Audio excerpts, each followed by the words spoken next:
ప్రభుత్వం అనడానికి ఇంతకంటే ఉదాహరణ ఏం కావాలి?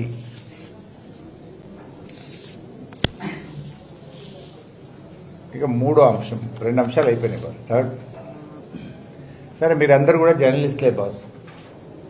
మీకు ఒక వార్త తెలిసినప్పుడు వార్తను మీరు ఒక జర్నలిస్ట్గా ప్రసారం చేస్తారు. అవి నువ్వు ఆ వార్త ఎట్లా వేసినావు కేసు పెట్టి ఎట్లా పోయి ఇక వార్తలు రాయాలన్నా వద్దా?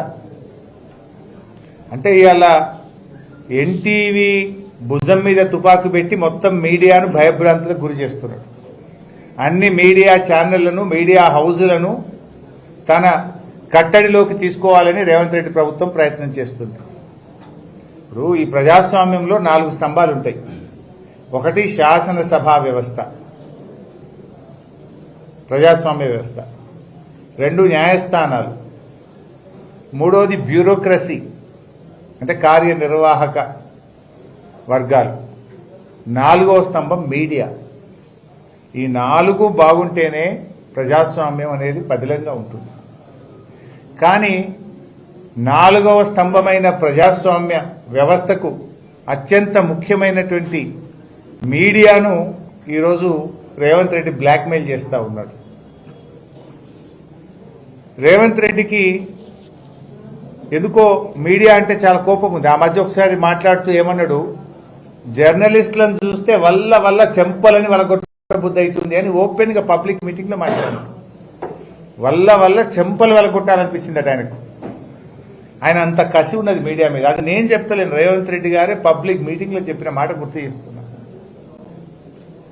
ఇవాళ ఆయన కడుపులో ఉన్న ఆక్రోశాన్ని ఇలా అక్రమంగా అర్ధరాత్రి పూట జర్నలిస్టులను అరెస్ట్ చేస్తూ వికృత ఆనందం పొందుతా ఉన్నాడు రేవంత్ రెడ్డి గారు. ఇలా మీడియా అనేది చాలా ముఖ్యం. మీడియా ప్రశ్నించడం మానేస్తే అధికారంలో ఉన్న వాళ్ళు బరి తెగిస్తారు, ప్రజలకు మోసపోతారు, ప్రజలకు గొంతుక లేకుండా పోతుంది. ఇది ప్రజాస్వామ్యానికి ఎంత మాత్రం మంచిది కాదు. ఇదే కాంగ్రెస్ ప్రభుత్వం, ఇదే రేవంత్ రెడ్డి గారు ఆ రోజు ఏమన్నారు, ప్రజాపాలన అంటే మేము ఒక 7వ గ్యారంటీ ఇస్తున్నాం, 7వ గ్యారంటీగా స్వేచ్ఛనిస్తున్నాం, 7వ గ్యారంటీగా ప్రశ్నించే హక్కును ప్రజలకు కల్పిస్తున్నాం అని ఆ రోజు గప్పాలు కొట్టారు. మరి ఇలా అధికారంలోకి వచ్చిన మరుక్షణం నుంచే నియంతృత్వంగా వ్యవహరిస్తున్నారు. ఎమర్జెన్సీని తలపించే విధంగా వ్యవహరిస్తా ఉన్నారు. నేను అర్ధరాత్రి పూట జర్నలిస్టులను అరెస్ట్ చేయాల్సిన అవసరం ఏమొచ్చింది? ఆ జర్నలిస్టులు ఏమైనా తీవ్రవాదులా, టెర్రరిస్టులా, సంఘ విద్రోహ శక్తుల, బడా బడా బ్యాంకుల్ని లూటీ చేసినటువంటి ఆర్థిక ఉగ్రవాదుల? ఎందుకు అంత అర్ధరాత్రి పూట అరెస్ట్ చేసినావు?